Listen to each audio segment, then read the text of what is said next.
তুই কি ফোনটা করবি? কি ফোন করবে মাসিমণি? হ্যাঁ, না মানে ছুটি সমুদ্রদাকে কি ব্যাপারে ফোন করবে?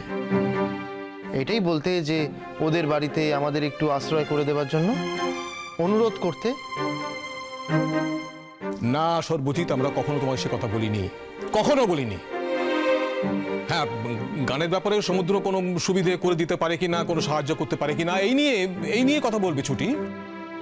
আর ওদের আশ্রয় নিতে যাবে কেন তোমরা? কুটুম বাড়িতে কেউ আশ্রয় নেওয়ার কথা বলে? তোমাদের কখনো আমরা সে কথা বলেছি? হ্যাঁ বলো, বলেছি? কলকাতায় গিয়ে থাকতে হলে তোমাদের কারো আশ্রয় থাকতে হবে না। আমাদের অন্তত এইটুকু সামর্থ্য আছে তোমাদের কলকাতায় বাড়ি ভাড়া করে রেখে দেওয়ার। যতদিন না মানে সলিড একটা কিছু করে উঠতে পারছো ততদিন আমি তোমাদের চালাবো। আমি যে গ্রাম ছেড়ে অন্য কোথাও যাব না মাসিমণি। মানে তুমি যদি আমায় তাড়িয়ে দাও তাহলেও আমি এই গ্রামেই অন্য কোথাও থাকবো, কিন্তু এই গ্রাম ছেড়ে যাব না। আমি তো বললাম আগে হলেও আমি হয়তো চলে যেতাম, কিন্তু এখন আমি কিছুতেই যাব না এই ঘটনাটার পরে।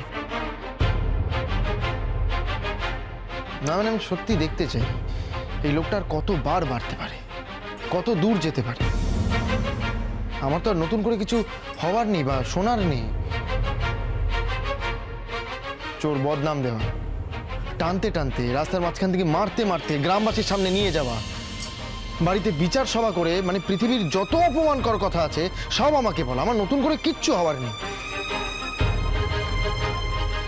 ঠিক আছে জেঠুমনি, ও যদি কলকাতায় থাকতে না চায় তাহলে ওকে থাকতে হবে না, কিন্তু এখানে থেকেই কলকাতায় তো কাজের চেষ্টাটা করতেই পারে, তাতে তো কোনো আপত্তি নেই।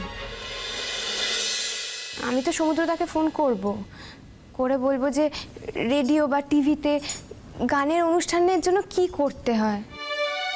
আমরা তো কিছুই জানি না না ওখানকার। এতে নিশ্চয়ই তোমার কোনো আপত্তি নেই না? মানে থাকলে বলে দাও, তাহলে আমি নিজের পথটা বেছে নেব। মানে কেন? আমরা সবাই তোমার সব কথা শুনবো আর তুমি আমাদের কারোর কোনো কথা শুনবে না, সেটা তো হতে পারে না। এ কি অদ্ভুত কথা তো। না না, ঠিকই তো, ও তো ঠিকই বলেছে। হ্যাঁ হ্যাঁ, আমি ঠিকই বলেছি। আজকে আমি সমুদ্রদাকে ফোন করব, আর সমুদ্রদা যদি বলে যে তোমাকে কলকাতায় যেতে হবে তাহলে কিন্তু তুমি যাবে। ঠিক আছে, তোমাকে থাকতে হবে না, আমিও তোমাকে থাকতে বলছি না। সত্যি হয়তো খারাপ লাগে, নিজের আত্মীয় স্বজন